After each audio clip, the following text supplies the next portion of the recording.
एक फिर निवास स्थान के लिए 10 पर्दे बनवाना। इनको बटी हुई सनी वाले और नीले, बैंगनी और लाल रंग के कपड़े का कढ़ाई के काम किए हुए करूबों के साथ बनवाना। 2 एक पर्दे की लंबाई 28 हाथ और चौड़ाई 4 हाथ की हो, सब पर्दे एक ही नाप के हों।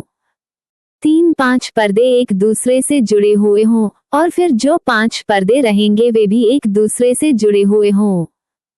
4 और जहां ये दोनों पर्दे जोड़े जाएं वहां की दोनों छोरों पर नीली नीली फलियां लगवाना।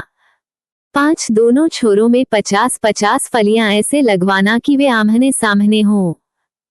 6 और सोने के 50 अंकड़े बनवाना, और पर्दों के पंचों को अंकड़ों के द्वारा एक दूसरे से ऐसा जुड़वाना कि निवास स्थान मिलकर एक ही हो जाए। 7 फिर निवास के ऊपर तंबू का काम देने के लिए बकरी के बाल के 11 पर्दे बनवाना।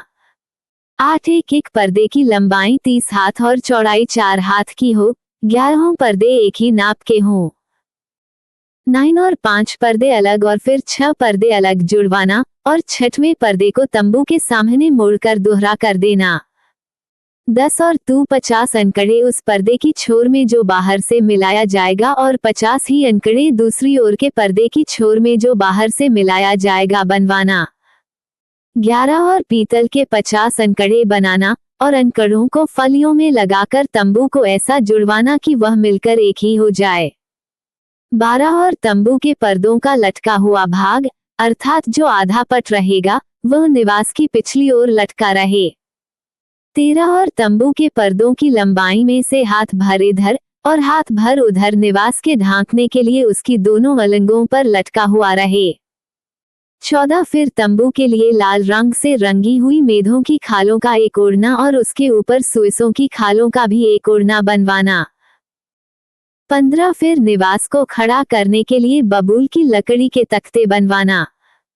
16 एक तख्ते की लंबाई 10 हाथ और चौड़ाई 1.5 हाथ की हो।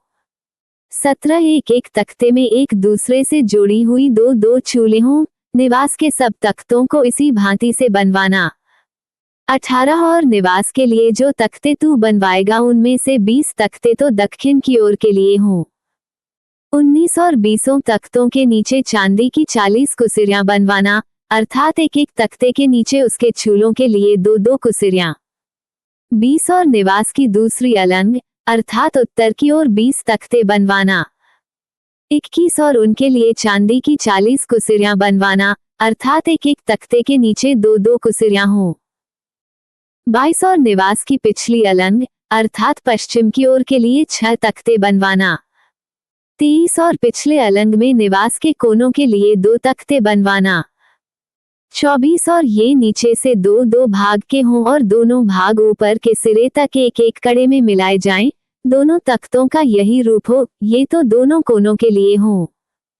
25 और 8 तख्ते हों, और उनकी चांदी की 16 कुसिरियां हों, अर्थात एक तख्ते के नीचे 2 कुसिरियां हों।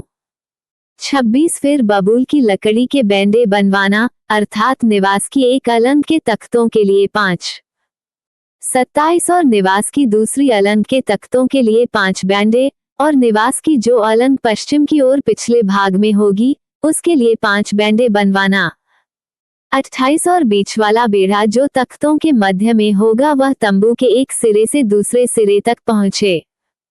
29 फिर तख्तों को सोने से मढ़वाना, और उनके कड़े जो बैंडों के घरों का काम देंगे उन्हें भी सोने के बनवाना, और बेड़ों को भी सोने से मढ़वाना।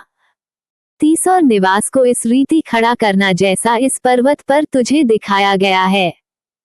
31 फिर नीले, बैंगनी और लाल रंग के और बटी हुई सूक्ष्म सनी वाले कपड़े का एक बीच वाला पर्दा बनवाना, वो कढ़ाई के काम किए हुए करूबों के साथ बने। 32 और उसको सोने से मढ़े हुए बबूल के 4 खंभों पर लटकाना, इनकी अंकैयां सोने की हों और ये चांदी की 4 कुसिरियों पर खड़ी रहें। 33 और बीच वाले पर्दे को अंकैयों के नीचे लटकाकर उसकी आड़ में साक्षी पत्र का संदूक भीतर ले जाना, सो वह बीच वाला पर्दा तुम्हारे लिए पवित्र स्थान को परम पवित्र स्थान से अलग किए रहे। 34 फिर परम पवित्र स्थान में साक्षी पत्र के संदूक के ऊपर प्रायश्चित के ढकने को रखना। 35 और उस पर्दे के बाहर निवास की उत्तर अलंग मेज रखना, और उसकी दक्षिण अलंग मेज के सामने दीवट को रखना। 36 फिर तंबू के द्वार के लिए नीले, बैंगनी और लाल रंग के और बटी हुई सूक्ष्म सनी वाले कपड़े का कढ़ाई का काम किया हुआ एक पर्दा बनवाना। 37 और इस पर्दे के लिए बबूल के 5 खंभे बनवाना और उनको सोने से मढ़वाना, उनकी कड़ियां सोने की हो और उनके लिए पीतल की 5 कुसरियां ढलवा कर बनवाना।